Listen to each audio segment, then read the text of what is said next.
ask anybody's question but yours. You're an idiot. And really a disloyal person.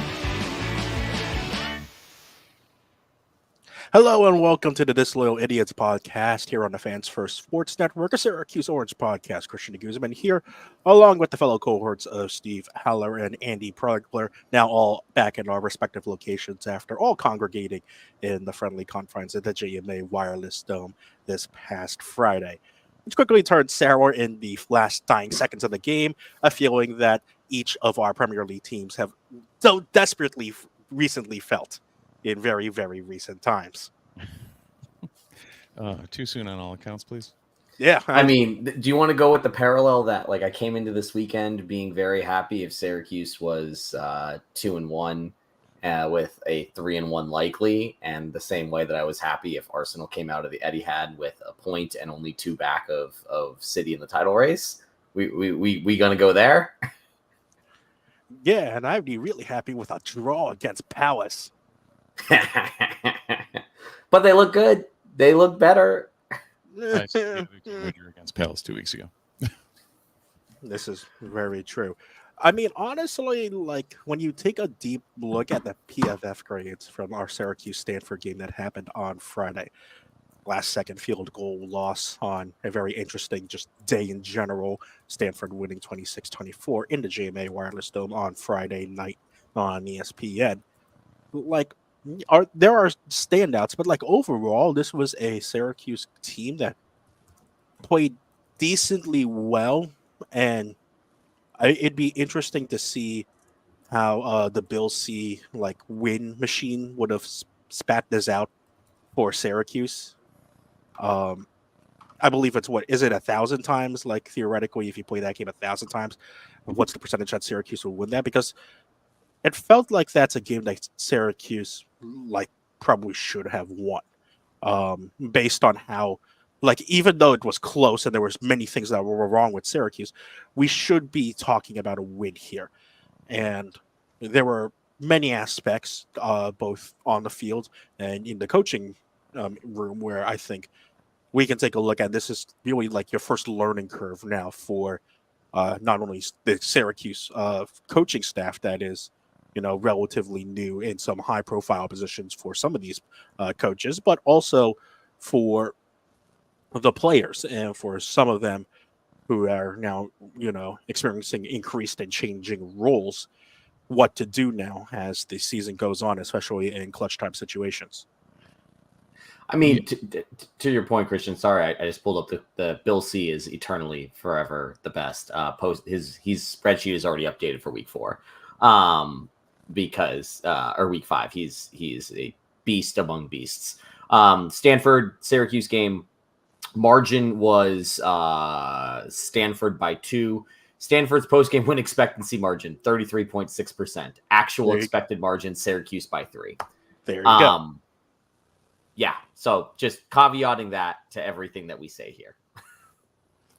Yeah, I mean, we've all been through this. We tend to be the rational folks around these parts being the Syracuse fan base. There's been some doom and gloom floating around, and I think we just need to remind people that this is a coaching staff with a defensive coordinator who has called a total now of 3 games in his career. This is a team that had a record number, or maybe top 5 number of new additions and or transfers to their roster. We have a head coach who has coached a total of 3 games. This is a team that is still finding itself. This is a team that has a lot of potential. This is a team that still, even in the loss, showed a lot of things that weren't horrible. Fran actually said it himself that they got outcoached. And while there were individual performances that left a little to be desired, including any ability to pick up a blitz, ultimately it came down to a couple of plays where, something was called wrong, or a DB, doesn't expect a back shoulder throw instead of a leading throw on a route that everybody knew was coming. There's some things that can get shored up and corrected, and this is not the end in any way, shape, or form of this Syracuse team. I think we've got a lot of things to talk about today, and not all of them are going to be negative, I don't think. I think. Have you seen the? I'm not sure, Steve, if you've seen the PFF grades yet for Syracuse. You did. That's I have pretty. not. I have not. Yeah. So I've actually, to be fair, this season I've actually made it a point to not look at them, Okay. just so we can have this fun game on the podcast. great because I'm not sure if this was Gattuso or whoever the Italian manager who made the sometimes pretty good and the sometimes pretty shit meme. Yep. Because that's essentially what this PFF pass blocking grade looks like. Because there are some pretty good and there are some pretty shit. Yeah. I would. Well, I wouldn't put any of the outside players as pretty good. One outside player, one who showed up for 12 snaps. Yeah, okay. None of the players that played a significant amount of snaps on the either end of the line. And to be fair, part of that is how and why they attack them. But Yeah, it's kind of it also doesn't help when every tight end has a pass blocking grade, albeit in limited appearances, but a pass blocking grade of under 40. what are our running backs showing up as? Because I thought Sean Tucker was back. Actually decent. Yeah. Um Might have just been a couple of plays where I keyed on them, but yeah, there Like were some yeah. plays that were Ole. Well, LaQuint Allen, 19 pass blocking grade, 69.7, Okay. which is like not half bad. They only credited Yassine Willis with one pass blocking grade, which was a 70, and they gave him a 71.8. So he must have done pretty good on his singular pass block assignment. Yeah. 'Cause But as you mentioned, yeah, I remember that might have been the two that knocked it down from a high grade or something. I don't know. yeah, But, and yeah, let's start with those outside tackles because I think that's where a lot of people just watching from the stands, watching at home, the feedback that I was hearing on social media, and as I started paying a bit more attention to it, and as Steve saw the entire game because that's what he watches, Demetrius Weatherspoon and Savion Washington didn't have their best of games. no. Washington graded out at a 47.9 and Weatherspoon at a 31.7. So much so that Weatherspoon, as we aforementioned, was taken out for a series or two in favor of Enrique Cruz. And as I just mentioned, Enrique Cruz actually has the highest pass blocking grade on the team with an 82.5 on 12 pass blocking snaps. So, yes, like, one, cool, you have depth. Because, hey, when's the last time, Steve, you've seen depth rotation for Syracuse at offensive line? Yeah. Yeah.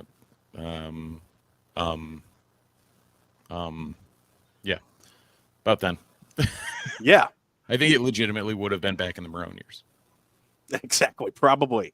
But, that was all just to give, seemingly, it was just that change to Cruz was to seemingly give Weatherspoon a, mental reset or something. Or, a few series of coaching from Right. Dale Williams and or Jeff Nixon. If, Jeff Nixon does the Tommy Reese phone from the box to the sideline. Yeah. No, and it's, I don't know. Watching what happened was, I don't know. It was interesting. They actually, Stanford must have seen something because they schemed up not only just attacking those corners with players and, traditionally with a pass rush, they were hard pinching those corners too. Like both ends were kind of pinch rushing those tackles and driving them back into McCord, collapsing a pocket that almost formed because that interior was holding up okay. Wasn't great, but it was holding up enough to, if one side or the other was able to hold their own, it would have been enough for him to get enough time to make a play.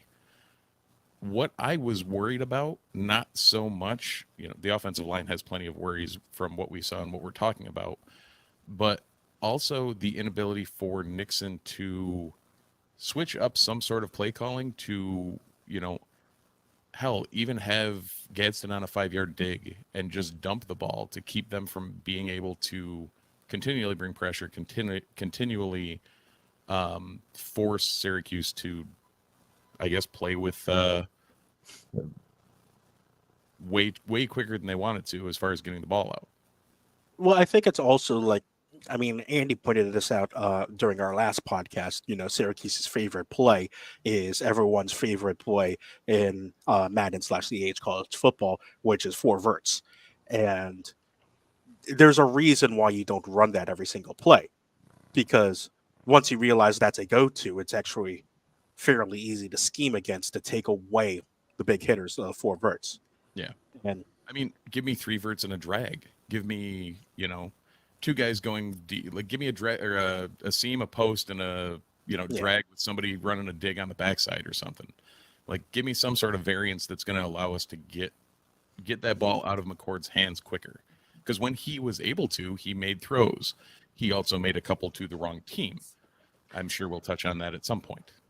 Yeah, I mean, Fran was fairly straightforward in his press conference saying that they got outcoached. Specifically, he put it on himself, but Fran has been pretty open with taking accountability and blame all on himself rather than like calling out specific coaching staff members.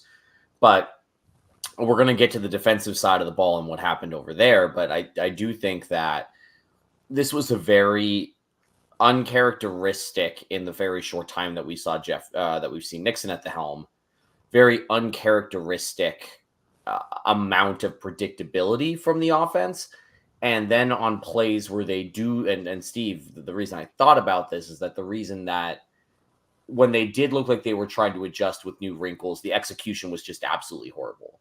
That Villari, that pick 6, which ended up being the difference in this game. I mean, there's a million differences in a 1-score game that ends on a kick. But like, if you want to say the difference was that McCord pick 6, that McCord pick 6 is clearly miscommunication on the offense, whether it's Villari not running the right route, whether it's McCord not reading what Villari is going to do, or it's McCord messing up the play and what the read is supposed to be there. But that was really, like, we saw a little bit. Villari started getting involved more and more as it became apparent Oronde was going to get doubled every time he was on the team. And so you saw Villari start taking over some of what Gadsden would normally be asked to do. But then that almost immediately dried up after that play, and you saw Kyle McCord kind of lean in on his outside receivers and Trebor Pena on the inside rather than looking to the tight ends at all. So it did feel like there was a understanding that they needed to be more flexible, and then the minute they tried to be more flexible, it all went to hell, and they decided, you know what, now we're going to kind of stick with what works and just keep trying to smash this peg in this hole. And to be honest, like, second half offense was significantly better than the first half offense. Rushing attack was still very bad, and that's another thing we got to dive into here. But holistically, I appreciated Fran saying it, because my biggest takeaway here, execution wasn't 100%, coaching was not 100%, and that's what swings a close game against S&P Plus had Stanford as a team ranked in the high 50s, and Syracuse is a team ranked in the low 50s. Like, it's a pretty even matchup. And that's when you start to see, again, was the two of the things that Andy mentioned there, play calling and the lack of the rushing efficiency. That's where both of those things, and also just the game situation, that's what also turns the offense a bit more one-dimensional and a bit easier to predict. Since, okay, if you're behind in the game at all times, and as the game starts to wind down in time, there starts to be a desperation in terms of, okay, how do I generate some offense quickly? Let's go to the well and try and do the plays that we know worked in our previous 2 games, which then eventually just got shut down because either McCord wasn't in the pocket long enough, or I should say wasn't safe in the pocket long enough because of the tackles collapsing, or the favorite targets were covered due to good scouting and play recognition from the Stanford defense. And then alongside that, you actually saw um, not just A gap rushes, which is in Syracuse teams pass.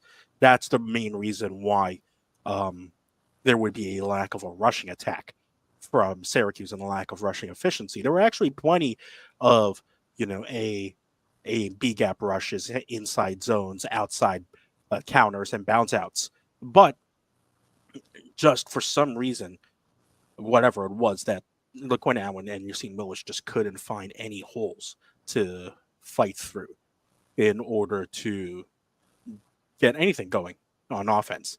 And when you force any offense to become more one-dimensional, it just becomes infinitely easier to predict and play against. I'll push back a little bit on, well, I won't push back on your assessment. I will push back on the fact that the passing attack, while there were mistakes made, was still very good at moving the ball down the field efficiently. In a way that is slightly terrifying to think of this team being able to be so one-dimensional and still be efficient when you're looking at a team like Colorado, who has the elite of the elite playmakers and is purposely being one-dimensional and is struggling to the extent that they are, which does make you realize, like, look, I think that's what makes this loss more frustrating, is because you understand that this team can be so much better. What I will say, there's also the added wrinkle of you didn't have Zede Haynes, who wasn't there due to personal family matters, not disciplinary related. You didn't have Will Nixon either, who was dealing with a nagging injury and subsequently was held out of the game. So, and you also didn't have Emmanuel Ross, who could have been also another added spark plug as well. That we had Daryl Gilcoe for, which was pretty cool. But at the same time, there were some actually key pieces missing on offense.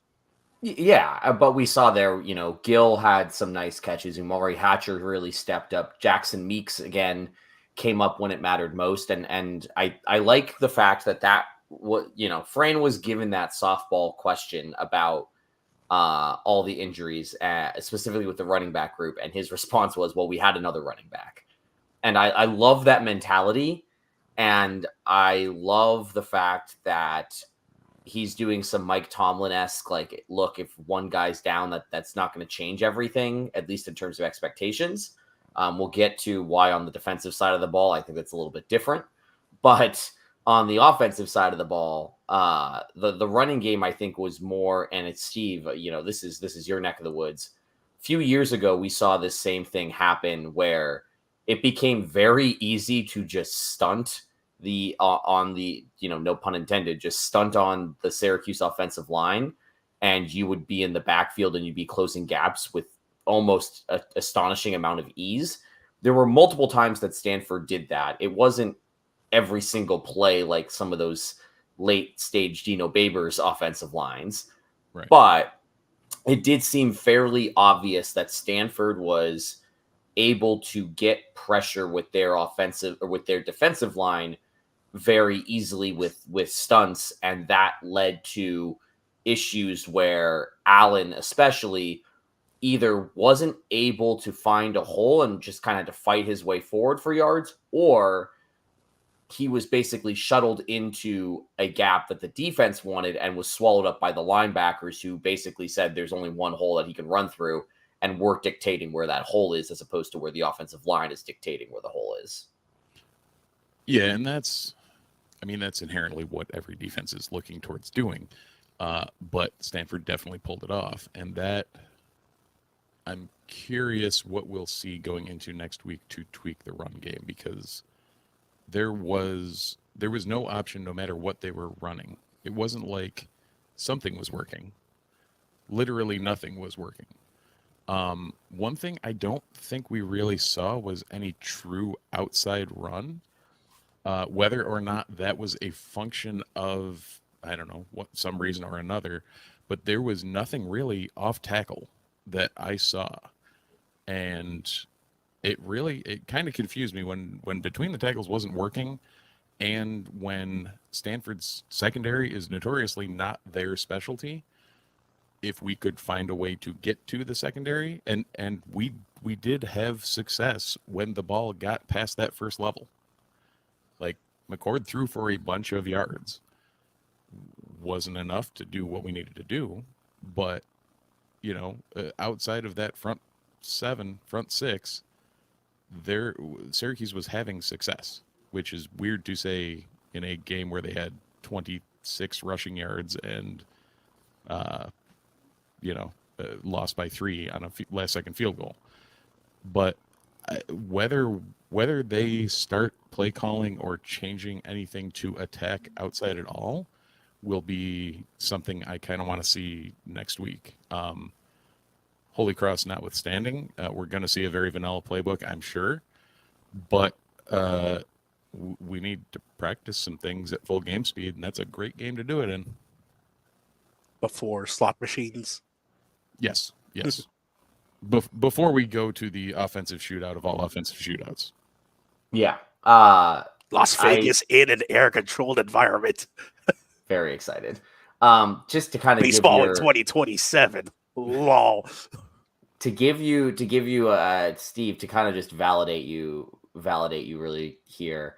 LeQuint Allen had 13. The team had 13 rushes. Oh, geez, this is not great. Yeah, they got nothing up the middle, but the 3 times that they ran it to the left edge, PFF has them down for 5 yards a carry. Again, they. Yay. Right. Like there might have been reasons for that. The right side was not nearly as successful there, but the left side, there was something going there on those 3 play calls. I thought it was interesting that they didn't incorporate any of the jet sweep game. I thought that they would be trying to do more things to move or pause Stanford from being so aggressive with the stunting. We saw the jet sweep motion twice. Both times ended up just being a shift in formation. But something like that, anything to keep that front 6 from going, straight ears back pinned and heading at McCord would have worked to mix this up. And we're saying things that this coaching staff figured out that minute, but I guess maybe some of them didn't, depending on what got called. Yeah. But either way, as soon as they look at film, they're picking this stuff up and they're going to change based on it. And this goes back to one of my previous points as well, is that when this is the first time that this Syracuse coaching staff in general had found itself behind in a game at any point. Every single time this season, Syracuse has been in front and has been controlling the game. Even against Ohio, where it was a little bit hit or miss against the Bobcats, it felt like Syracuse was in control in the first half of that game still, despite what the score indicated at times. And of course, they were in control from the get-go against Georgia Tech. So now that Syracuse not only found itself behind, but definitively not in control of the game for the better part of the entirety of that game against Stanford, I think there might have been, too much cooking in the kitchen for the Syracuse coaching staff in terms of, okay, we need to do something and just, do what we're very, very comfortable with, instead of what probably should have been the game plan, which was, okay, let's trust what has gotten us to the plaudits that so many people are so excited about over the first couple of weeks, and, stick to, calling the plays that are, that are a bit more creative, instead of, all right, let's just stay comfortable and do these same plays that we know should get yards, when in reality they didn't. Right. Are we talking a staff going a little 5D chess and overthinking themselves, and they'll settle into it type thing? It's eventually, hopefully. Yeah. It reminds me of, this is a really, really niche reference, because There sometimes on my recommended pages there will be that there will be the one JJ Watt mic'd up clip, YouTube video of one of his games versus I think like the Titans, and the radio announcer that's a radio announcer clip that's there is, when you're ahead in games, that's where the opportunity to rush the passer opens up, and 100%. that's that's exactly what Stanford found itself in, because Syracuse got desperate, and it felt. I think it felt like also for a lot of that, it felt like Syracuse was searching for a big play to wake up the dumb crowd a bit as well. Yeah, and there were a couple of defensive stops that had that place rocking. Like, Yeah, but there weren't too many of those explosive offensive plays that right, could provide that same spark. to get people Like, engaged. Yeah, yes, because you could only have the interceptions and the stops, carry the momentum on the offensive side of the ball so much. I can say, for the record, I had my decibel meter on my watch out during that last drive. We did officially hit 111 decibels. Mm. Did you So, remember your prediction, Andy? I did not remember ear protection. I was with several people who it was their first time at the Carrier Dome, JMA Dome, whatever it's called, Dome. And we warned them, it gets really loud in here. And they're, well, we've been to Jets games. Oh, we've been to Ranger games. And I was like, I don't think you understand. And then I was shocked with how loud it got in there. like, And I came back and the first thing, they don't call any of those stadiums the Loud House. Like, there's a reason we have that nickname. yeah, it was it. I mean, but also like this was my first time inside of the hard roof dome instead of the soft roof dome, and that was definitively the loudest that I've ever heard it. And again, that has not been the biggest game that's been there. It's not been the biggest moment, but again, we'll get to the defensive side of the stuff, but that when they had the ball, first off, that touchdown popped. But for me, I think the loudest moment when Syracuse was quote unquote on offense was the ensuing kickoff, because that was the kickoff when, Stanford basically waved it off as a fair catch. And then the guys sprinted into the end zone, Alabama style, and were hyping up the crowd before Stanford and the defense came out onto the field. And that was nuts. Yeah, that I think was the loudest of the entire game was that. And I do think that is something where there's there were a lot of upset Syracuse fans coming out of that game. But my takeaway, if you're looking for small wins here, the momentum that has been built inside of that stadium during a game, things are moving in the right direction, and you don't want to see that lost because of one game. We were never going to the playoff. We were never going undefeated. We were always going to lose a dumb game sometime this year. There's probably at least one more dumb loss somewhere in this schedule. And we all probably have different feelings as to which game will be that dumb loss, to be completely Who's ready frank. for the UConn loss before Miami? Let's go. It better not be, because that's the other game I'm going to this year in the Dome. So mentally... All of them. So I am as well. So yeah, I'll be I think, in a different position, but I'll be at said dome. Weirdly, all the times that Christian and I have been in the dome together, I think we've only actually seen each other once. Yeah, it was when I was in the press box with you. Yeah. Very funny. Also, we're gonna just take a quick detour here. Shout out to Dan Lyons, who is back at the Dome covering the game for Athlon Sports. Dan and Christian got to meet up before the game at my friend's tailgate. There's Parks on the seating chart. Dan was next to me in the press box, so we got to have lovely chats about the game and our feelings about said game. Shades of noons gone by. Yeah, a lot of fun. A lot of fun sitting next to Dan and reporting on the game with him. Well, he said that he'll come back on here, and we'll get the reunion. We'll get the reunion tour going. So, all righty. When are we dragging Casillo out of the retirement home? Is it for him to comment on the woke cow Twitter? I mean the I mean that we need local California expert to to comment on woke I was Cal gonna Twitter. say, we're talking about going to games. I'm sure John will make the trek out to Berkeley to go see that game. So Oh yeah. just wait. But I do think that, kind of returning to the football before we wrap up the offensive side of the ball here, offensive line aside, injuries aside, I think one of the things that we'd be remiss not to talk about here is how much Kyle McCord has essentially flipped the narrative on himself in a loss. There was a very good opportunity that this game was going to be, oh man, Kyle McCord stinks, or oh hey, there's the same old Kyle McCord.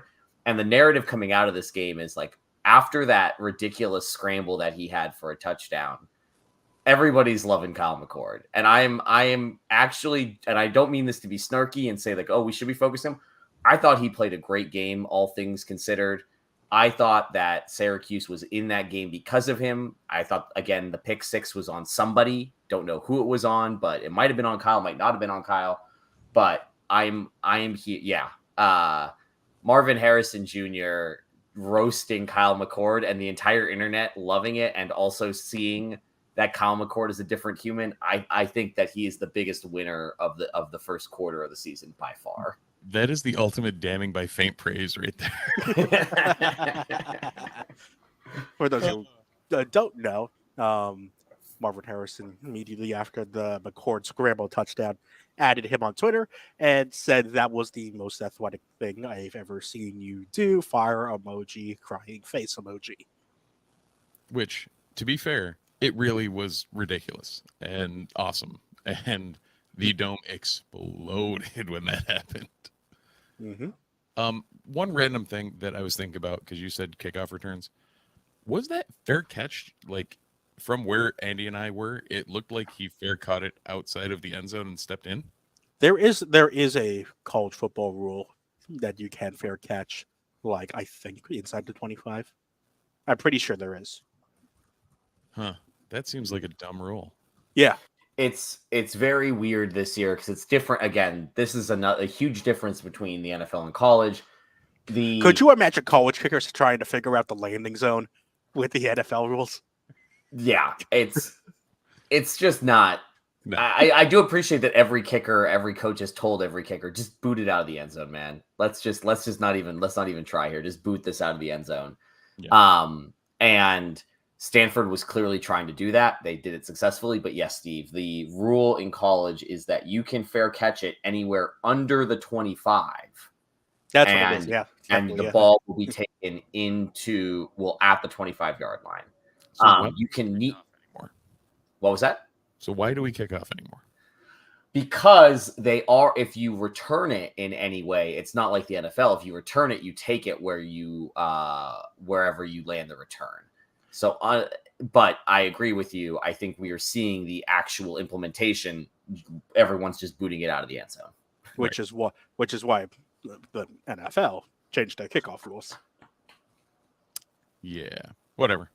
It really confused a lot of us that were standing in the dome. Like, I don't remember that new rule, and it might have been a couple of years. I don't know, but the only reason I know about it is because in EA college football, I try to spend all this time doing the perfect kickoff to like pin somebody in the corner, and then they just fair catch it, and it's like they get the ball to 25. I'm like, oh well, that's kind of a waste. Yeah, that'll do it.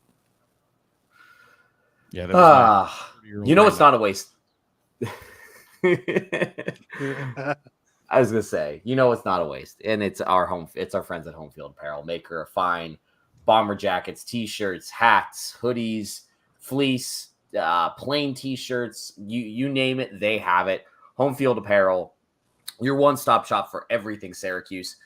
They just had and all other vintage college apparel. They just dropped their newest Syracuse item. It is a vintage Syracuse corduroy rope snapback. It is a topic of discussion in the News Magician Slack. Was it ever? Holy moly! Connor, I just want you to know that you have really awoken something as people were going back and forth as a hat connoisseur. This, if you're watching us on Twitch or Facebook or Twitter or on YouTube, you'll see the hat right here, created by Home Field Apparel, part of their new original hat line. These hats are very in style. This is the new hot retro thing. I've seen them for NFL logos. 47 brand has a great bunch of them, but they're not for everybody.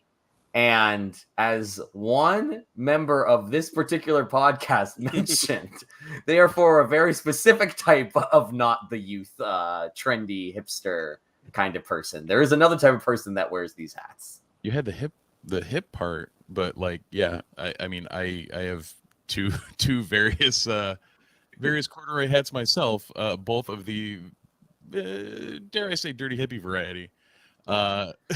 So I saw this, I'm like, oh, this is amazing, and then everybody's like, well, that, you know, everybody here is too young or too old to wear that. I'm like, but I like corduroy hats. I was very confused. I'm not gonna lie, this is gonna be my foray into testing corduroy hats. I've not done it before. We're gonna see how it works. I am in Brooklyn. This is kind of the, you know, you can pretty much wear anything you want around here, and no one will bat an eye. So we'll see how it goes. But if you would like this corduroy hat, if you would like any of these wonderful items that they have on homefieldapparel.com, make sure you use promo code NOONS24 NUNES24 for 15% off your first order at Home Field Apparel. Again, that's NOONS24 NUNES24 for 15% off your first order at Home Field Apparel. Thank you, Connor and the crew, for continually supporting the Disloyal Idiots podcast on Fans First Sports Network. I got excited thinking that Bomber Jacket was back in stock, but it isn't. Just letting you know, Steve, my friend, because he was wonderful and let me borrow his car. I was up in Syracuse for a bachelor party this weekend, picked up a catering order of Dinosaur Barbecue. It was cold at the house that we were staying at in the morning. So I brought my bomber jacket with me, and then we get to campus, we get to the city. It's 80 degrees. Don't really need a bomber jacket going. I left the bomber jacket in the back of his car, and I forgot it in Syracuse. So my bomber jacket, along with my Syracuse koozie, is sitting in Syracuse, New York, in the back of my friend's truck. All the more reason for you to come visit us again. Yeah, there you go. I would threaten to go steal it from you, but there's not a chance in hell it's fitting me. So I'm not gonna lie. I did. It is a little tight on me, so I might have gone with a smaller size than normal on that one. Yeah. As a goal. You may want to size up on the bomber jacket. It is a slightly tight fit. Yeah. You know what else? When it eventually gets back in stock. You know what else doesn't quite fit right? Syracuse's exterior run defense. Yeah, this is becoming a bit of a problem, and you can't put it all on Marlowe wax. No, and there's a lot of. Wait, it's starting to become a problem. Yeah, Okay, let's flip through the years. You can take the Syracuse. First of all, like I don't know how we've mentioned this yet because like so many other things happened. But you can also take the Syracuse coaching staff out of Syracuse, but you can't remove the Syracuse looking absolutely dreadful after a bye week out of Syracuse. Like I think Kevin might have said it in the chat, but like we came out of the bye week less healthy. Yeah. Because it's not what Leon you Wilson want. was also out injured on the defensive side. Who And was? then Marcellus Barnes got folded in half and was out for the rest of the game after the first series. Yeah, do we know any word on what that was? That was back spasms. Him just getting break. Okay, it just looked like he got broked. Yeah, don't and like he got back spasms because of said I was folding. I was right above looking at that, and I was, as soon as that happened, I'm like, that's not good. No. At least it wasn't head, because that's what I thought it was.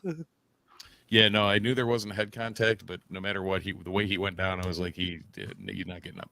No. There was a lot of the front six is really taking a beating right now. Front seven, front six is taking a beating right now. Oh, the interesting thing we learned in Fran Brown's presser, which actually relates to this. One of the discussions we've had for a lot of this time, and this is probably due to the Marlowe injury, but one of the discussions we've had for quite some time here on this podcast has actually come true. For the time being, Justin Barrett is playing linebacker. Yeah, that You were calling for that for a while. it needed to happen because I think, again, we're going to talk about the 4th and 9 play coming up here, but it became very telegraphed when Syracuse was bringing additional pressure based off of if they were in a 4-down set or in a 3-down set. The Fadil, if his hand was on the ground, they were trying to bring pressure. And it's obvious because they were trying to use Fadil to either open up a gap on the edge or attract attention and shift the line to get pressure from somewhere else. And it became like, if you go back and you watch, like I watched the condensed game, every time there's 4 guys with their hands on the ground, Syracuse is bringing a 5th or a 6th, sometimes a 7th for pressure, versus when they had 3 on the ground, it was almost always some sort of softer look. And I, again, talked about how Fran said that they got out-coached. That is a massive, massive coaching red flag to telegraph that, obviously. On the opposite side, it's glad that it's not the offense that did that, because I remember that Athletic article from a couple years ago about the ACC coaches in Syracuse offensive play calling being very, very predictable and easy to game plan against. Now, so I did that thing and pulled up the PFF grades because I choose to use the game strictly for the offense because that's where I focus my brain. Strangely, about 3/4 of the defense is above and a decent bit above the Mendoza line for overall defense. You know, all the way down to, of the 20 players that were ranked, the top 15 all were above the 60% Mendoza line. But sort that now by tackling. Well, that takes to the top 10. Clarence Lewis, weirdly enough, is the standout on the tackling end of things, and the standout on the coverage end of things. Cinco is above him in coverage, but I mean, a lot of people are going to drag Lewis for the 4th down play. That's not his fault. No, it's not. Just like the touchdown catch isn't anybody's fault. Like, that was a ridiculous snag. I remember Dan and I like looking at each other and like, what just happened? That was insane when Iomayer caught that ball. Like, right. Holy moly. It was literal shades of Odell Beckham. It was like, what is happening? Well, also, just want to call something out on that 4th down play. Steve, you said it. Cinco was the highest graded pass coverage on Syracuse's team. Yep. On that 4th down play, Cinco is on that side of the field or playing mid. He's shading towards the near sideline, and then they run a jet sweep to pull him out from the middle into the other side of the field. Like that again. Syracuse got out coached here by Stanford, who there's a couple of, I'll dive into that a little bit more later, but that was one of the things that credit to the Stanford coaching staff. They knew they were going to take a shot, and they specifically found a way to get the best Syracuse threat to their shot out of the play entirely. Here's the other thing that we saw a lot, because you would assume that with Barnes, where, as we mentioned, Marcellus Barnes was injured on the first series, you would assume that Devin Grant would get most of those snaps. But on quarterback, it was actually Jaden Bellamy who went in. That's because Fran confirmed in the press conference that Grant is now Syracuse's nickelback. Okay, that works. It definitely worked on the pick. Yeah. So okay. Yeah, the snap count, it seems like, they're running with that core of probably 12 guys consistently. Sparrow, who started, only got 27 snaps. And I think that's a lot because Syracuse is probably going to run until Wax gets healthy with some combination of Wax, Barrett, and Diggs. McDonald, Barrett, and Diggs in linebacker. Yeah, and I mean, whatever works to give them the best chance at pulling this around and staying good until that second bye week. But Lewis was in there for 75 snaps, Grant for 71, Diggs for 70, Bellamy for 69 because Barnes went down after 6. So, there Jobity actually showing up front with the 66 snaps at D tackle, like that's a lot of work. Yeah. So, no matter what, I guess I don't know if there's as much depth as we thought. Like you're running 11, 12 guys consistently. I will say, I'm not sure how much this affects the defense or not, but Dan and I talked a lot about this when Syracuse was on defense. Yeah. These guys need to rotate faster in and out of. Especially those D tackles, because Yes. I think there was probably 4 different plays where I'm like, don't get 12 men on the field. Don't get 12 Exactly. Yeah. It's like, guys, please hurry up. Come on, let's move. With the amount of rotating Syracuse does on defensive line, you should know how to sub out a little quicker. One would think, but alas, here we are. Yeah, the defensive side of the ball was always my concern going into this year. I think Elijah Robinson is doing an okay job, all things considered, adjusting to what was the one injury that Syracuse couldn't have this year, which was Tamarlo Wax. Like, if there's one guy that we just knew was not going to be replaced in any way, shape, or form, that's the one on defense. And I feel what we've seen so far is a great attempt at making lemonade out of lemons. It's just not very good lemonade because, again, these are some really bad lemons. What I will give him not credit for, and what I do think was a little bit frustrating, the call on 4th and 9, I don't think was a lazy call. I don't think it was a bad call. What I broke this down a little bit on Threads. I'm trying out all the different Twitter alternatives, and Threads is where I'm settling in on for now. If you look at if a PFF does the passing charts, there was only one throw of more than 10 air yards that was completed by Stanford, and it was that 4th and 9 play. Syracuse did a great job of preventing Stanford from going over the top. However, Stanford was nearly perfect on everything underneath. And so one of the things that I'm frustrated by on that call is that Syracuse on 4th and 9 with an opportunity to, close out this game, decided to have they go man on the 3 primary receivers and zone just sitting across that line, which is exactly what you want to do if you're taking a shot. And again, that throw was executed perfectly for the coverage that was there. The catch was really well done, but it was a situation where I just in the moment, it felt like now you're running the soft zone coverage across the line underneath. And then looking back on replay and looking at the data, it really was, they decided to adjust on the one play where Stanford knew it could take a shot. Well, here's my thing about that. That is obviously a big point because it's the play that decided the game. This should have been a lot worse because that's the only deep ball that Daniels completed because his deep ball accuracy, and this is not too much on Syracuse, Daniels' deep ball accuracy was just not good. Ayo Manor was open so many times beyond 15 yards and just did not get hit.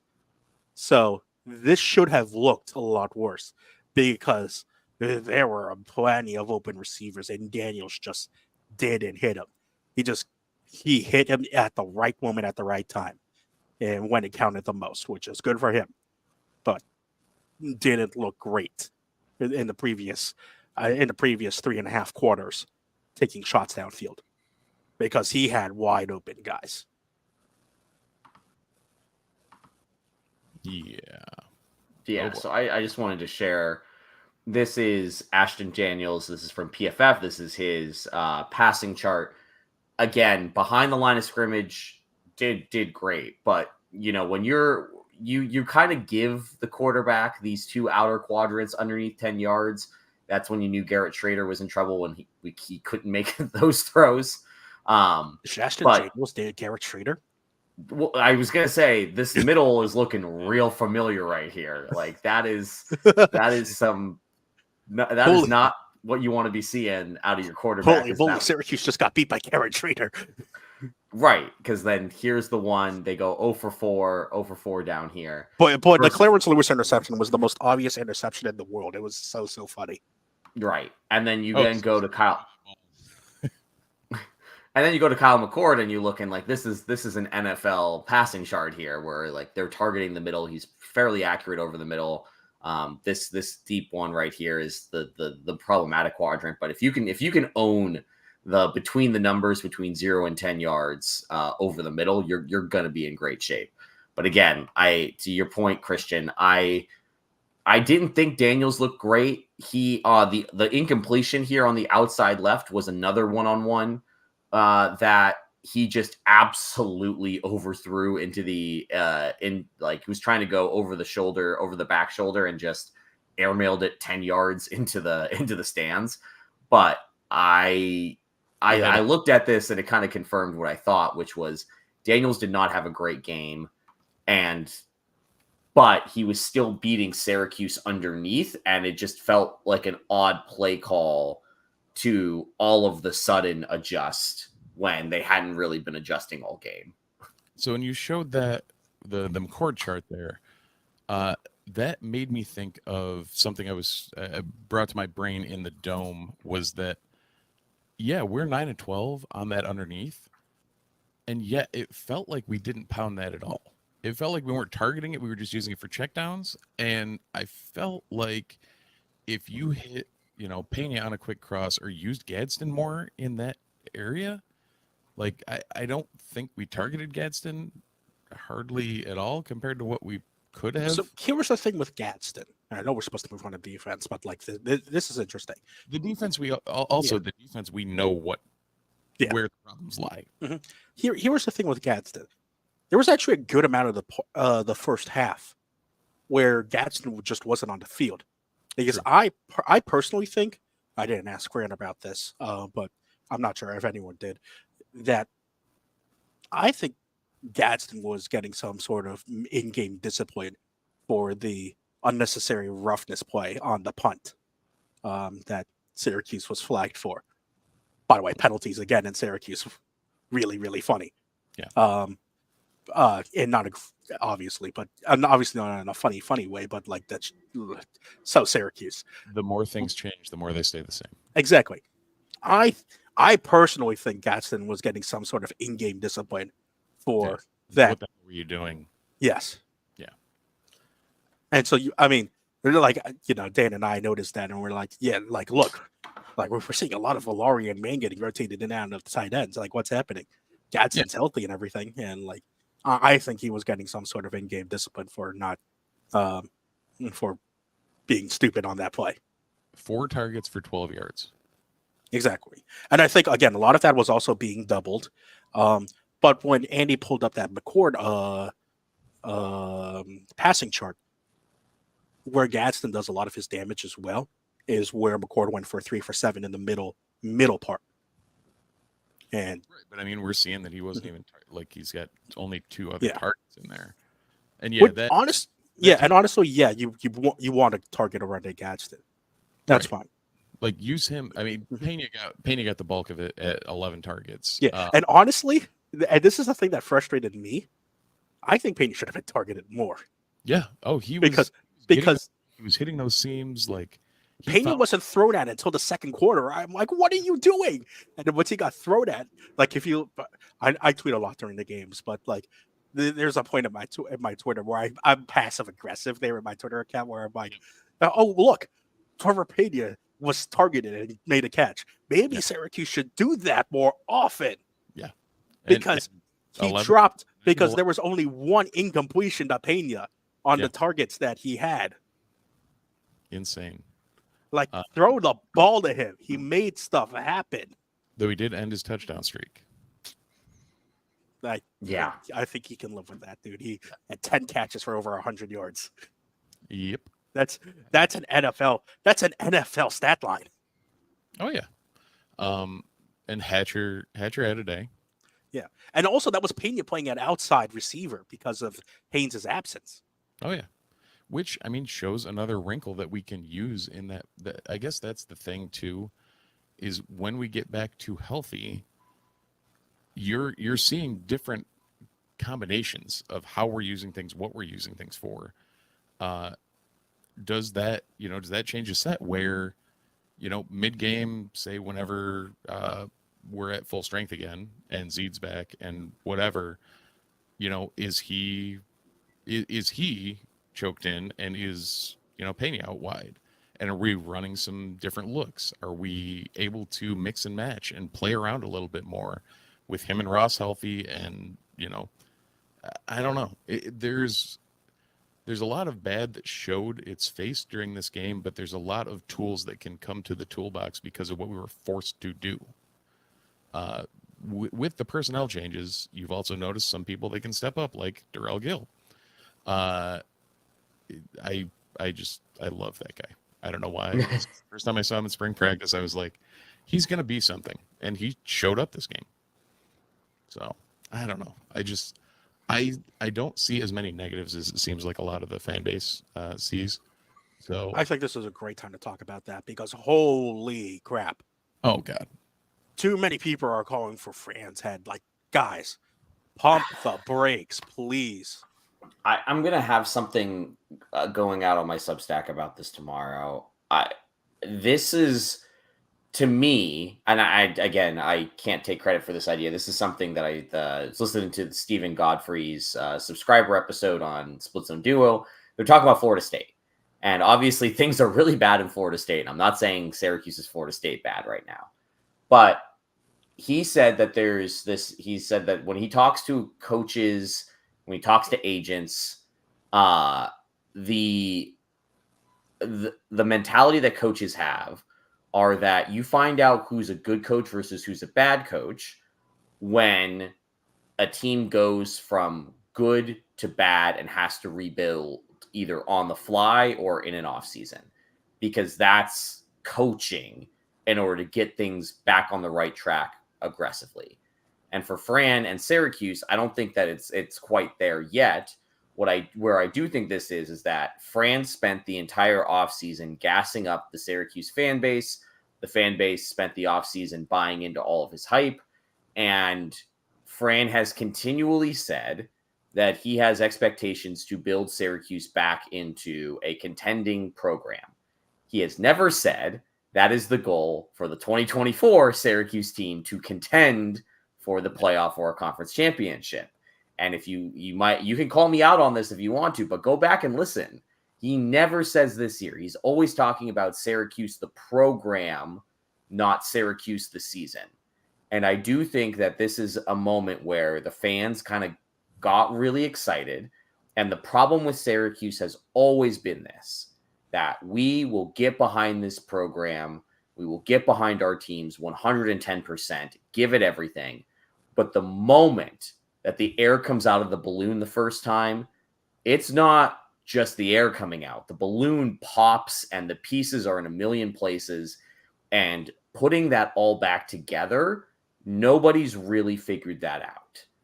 And at least on the football side, and credit to Jim Boeheim, who's been able to do it multiple times on the basketball side. But on the football side, this is what doomed Doug Marrone. This is what started causing friction with Dino. This is what doomed Schaefer from the start of his career. Was that well, there was a lot of other things, but I'm going to focus on this one in particular. It's just this thing of how do you play the media? How do you play the fans? How do you build the program without succumbing to this sky is falling, we absolutely failed mentality that comes at the very first momentum stop? And it's not because Syracuse fans are out. Some of them are out here saying like, oh, the goal is the national title or bust. It's just that the moment that the first bad thing happens, it's back to the defeatist, same old Syracuse mindset. It's back to the like, this is the way it always goes with Syracuse mindset. And that is really hard to prevent from infecting a team and a culture. And that's Fran's biggest challenge here. And personally, for me, I'm like, I know this is going to get clipped and thrown up against me, but I'm kind of happy that we lost a game and we didn't go 6-0. We didn't go 7-0 because we got this out of the way now. We knew that the team was never going to go undefeated, never going to go 10-2 and be in the national championship game or in the conference championship game either. What I did think is that there's a chance here for Syracuse to go to a bowl for 3 straight seasons. You know the last time that happened? Because it wasn't in my lifetime. The top, yeah. No, it was. Yeah, it was. Was it? You were Last born 2 years of Marone, first year of Schaefer. Yep. That was oh my goodness, I forgot the Marone. No, because Marone went 5-7. Oh, no, it was, Yeah, no, wasn't it 12-13? Wasn't it? he did. It wasn't 12-13 and no, it was just 12 and 13. No, okay, never mind. Yeah, exactly. Yeah, because that was the 5-7 year. It might have happened in the early 90s. But my point being here, because we looked this up before, 3 bowls is not something that Syracuse does often. 2001. Yeah. So I was not McNabb. even 10 years old. So it did happen. I lied. We did not go to a bowl in 2000. Yes. We were 6-5, but we did not go to a bowl. So technically, the last time we went to a bowl 3 years in a row was 1999. There we go. Yeah. Cue Dennis Green quote. Yeah, it's been a long time. And I think it was Michael who had the article about first-year head coaches, and they don't do well at Syracuse. I think Coach Mack was the best one when he went 7-5 or 8-4 in his first year at the helm. I think it was either Coach Mack or maybe it was Coach P. It was one of those 2 coaches had a good first year. Let's just hope that Fran doesn't have a second-year Schaefer. Right. This is my point. My point to all this is essentially to say, like, First year. what was that? P was 10-2 in his first year. Yeah. So there we go. And that's he inherited a great team there. You know, the Like same. that's To bowl games 3 years in a row. yes. Like The guy that Fran's trying to rebuild the program to be just like. exactly. It's been a long time. It's been a really long time. It was never going to happen in year 1. The goal should be to get back to the bowl game, get to the establish the fact that Syracuse plays in the postseason every year.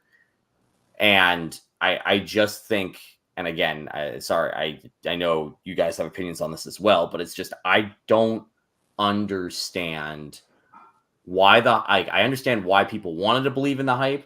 I don't understand how people bought into the hype at the level that they did. But now that we can eliminate playoff contention here, I still think this team's pretty good. I still think this team can win 8 games, which would be an accomplishment. 100%. And I think that should be celebrated. Again, last podcast, I brought up the Dennis Green quote. It applies right now. They are who we thought they were. So on the Discord, we've had some discussion about stuff like that, and there's literally one irrational guy, and the rest of everybody seems to have their head on their shoulders. But one thing I brought up on there was we expected this team to be 3-1 at this point, or coming out of Holy Cross. Like that's what just about every rational brain said, right?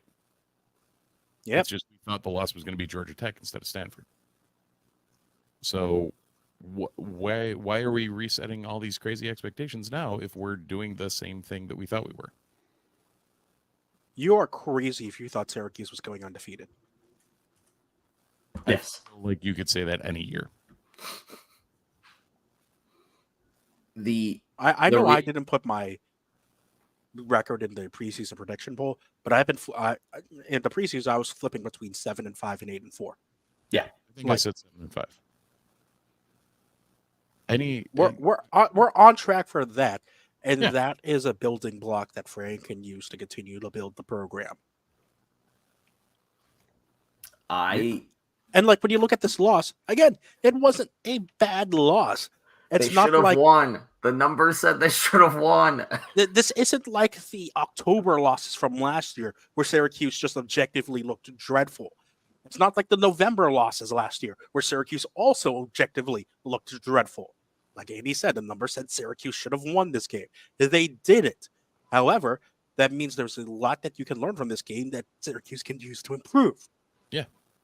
And for the record, those of us on the Noon's predictions, we all said 7-5, 8-4, and then Mike was, I don't know, drunk or something and said 9-3. So those are our options. And when you look at those losses from last year, what could Syracuse improve on? Not much. No, and I don't know. It's How many times did we come on the podcast last year and just go, same old Syracuse. right. What are they going to do to fix it? Probably nothing. And when this year have we said same old Syracuse? Like, we haven't. 30 minutes ago when we said Syracuse looked awful coming out of a bye. Oh, yeah. But in general, you know what I mean? Like, even that, the whole discussion today has been how people are thinking the sky's falling. But in actuality, when you look slightly below the surface of what you saw, there's a lot of things to look forward to and a lot of things to, keep in mind for the rest of the year of things they can correct and things they can change.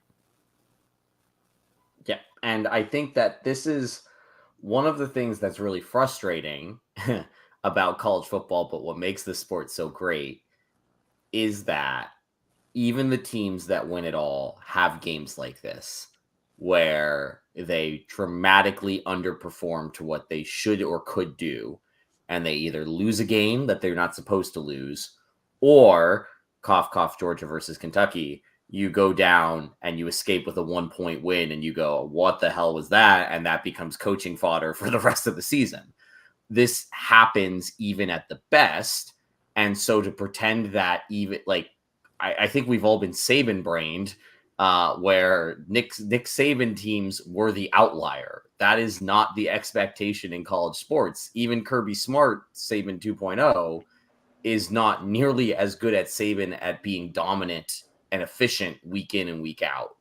The nature of this sport is to have multiple games on your schedule that you are the better team, and then you either don't execute to the level or something weird happens and the numbers come out and say you should have won and the scoreboard says, nope, you didn't win. That's what happens in the sport to even the best teams. And to think that this Syracuse team was above that is just ridiculous. And the thing is that if you go about this the other way, Syracuse is probably going to win a game they don't deserve to win at some point in this season. The team is too talented to not hang around a game that they don't deserve to win. Fingers crossed it's Pitt, because the 4-0 Pitt is really getting on my nerves. But that is a topic for another time. We've at least got him in week 6. By that point, Narduzzi may have a chance to Narduzzi. So The only problem is that Syracuse is coming off a bye. Maybe we come back off this bye healthier instead of more injured. Marlo Wax, you're our only hope. That is the target date for Marlo Wax to come back. Now I need to make that meme. Yeah, well, I hope we wear the old Stormtrooper whites for that too, and we just make Kyle McCord watch all the Star Wars during the bye week. All right, Steve, should you choose to accept it? Do or do not. There is no try. Just like this podcast. It's Steve's mission to walk up to the John A. Lowey Athletics Complex, walk up to Kyle McCord and say, "Hello there." Just pull back my hood. Yeah. That's great. I'm enjoying this. But that's it for this week's edition of Disloyal Idiots, a Fans First Sports Network podcast. Thank you again to our sponsors, Home Field Apparel. Make sure you use promo code NUNES24, NUNES24, for 15% off your first order of Home Field Apparel.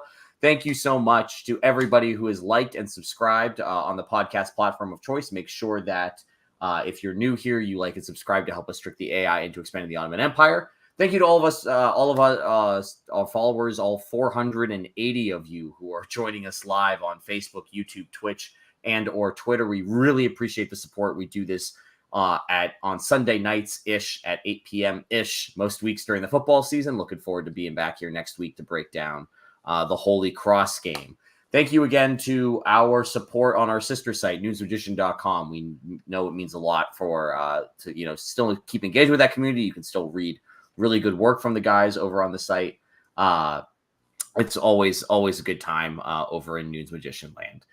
So for Steve, for Christian, for myself, who is about to go recover very heavily after a great weekend of Central New York hospitality, which, by the way, for those of you that saw me or provided support to the bachelor party that was rolling through Central New York, thank you so much. It really was an amazing weekend, and I love upstate New York with all my heart.